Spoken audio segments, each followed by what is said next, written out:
जय श्री राम दोस्तों। भगवान श्री कृष्ण के मित्र सुदामा अपनी मित्रता के वजह से शास्त्रों में विख्यात हैं।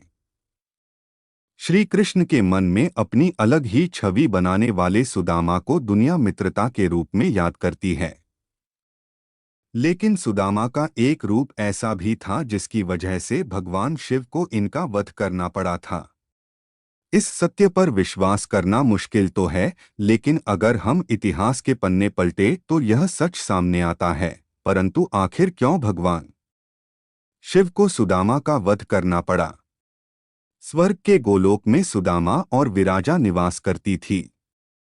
हर हर महादेव। सुदामा विराजा से प्रेम करता था, लेकिन विराजा कृष्ण से प्रेम करती थी। एक बार जब विराजा और कृष्ण प्रेम में लीन थे तो स्वयं राधा वहां प्रकट हो गईं। और राधा ने विराजा को श्री कृष्ण के साथ देखकर विराजा को गोलोक से पृथ्वी पर निवास करने का श्राप दे दिया, और किसी कारणवश राधा जी ने सुदामा को भी पृथ्वी पर निवास करने का श्राप दे दिया, जिससे उन्हें स्वर्ग से पृथ्वी पर आना पड़ा। मृत्यु के पश्चात सुदामा का जन्म राक्षस राजदम्भ के यहाँ शंखचूर्ण के रूप में हुआ और विराजा का जन्म धर्मराज के यहाँ तुलसी के रूप में हुआ। शंखचूर्ण माता तुलसी से विवाह के बाद उनके साथ अपनी राजधानी वापस लौट आए। शंखचूर्ण को भगवान ब्रह्मा द्वारा वरदान प्राप्त था कि जब तक तुलसी तुम पर भरोसा करेंगी तब तक तुम्हें कोई जीत नहीं पाएगा। हर हर महादेव। शंखचूर्ण को रक्षा के लिए एक सुरक्षा कवच भी दिया गया था।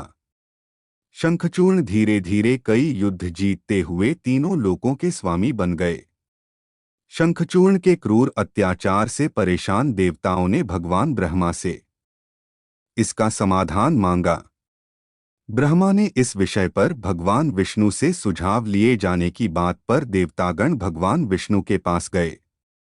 विष्णु जी ने देवताओं को शिव जी से सुझाव लेने को कहा। देवताओं की परेशानी को समझते हुए शिव जी शंखचूर्ण से युद्ध करने के लिए अपने पुत्रों कार्तिकेय व गणेश को इस युद्ध के लिए मैदान में उतारा।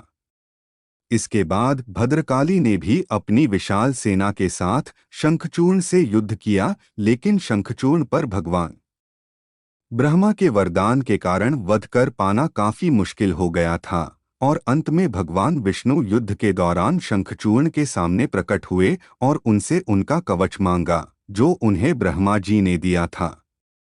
शंखचूर्ण ने तुरंत ही कवच भगवान विष्णु को दे दिया। हर हर महादेव। भगवान विष्णु उस कवच को पहनकर मां तुलसी के सामने शंखचूर्ण के अवतार में उपस्थित हुए। उनके रूप को देखकर मां तुलसी ने उन्हें अपना पति मानकर उनका आदर सत्कार किया, और इनके कारण मां तुलसी का पतिव्रता नष्ट हो गया। पत्नी तुलसी की पतिव्रता में शंखचूर्ण की शक्ति बसी थी। वरदान की शक्ति के समापन पर भगवान शिव ने शंखचूर्ण का वध किया और देवताओं को उसके अत्याचार से मुक्त करा दिया। तो इसलिए श्री कृष्ण के मित्र सुदामा के पुनर्जन्म शंखचूर्ण का भगवान शिव ने वध किया। हर हर महादेव। जय श्री राम। सब्सक्राइब करें सनातन धर्म को।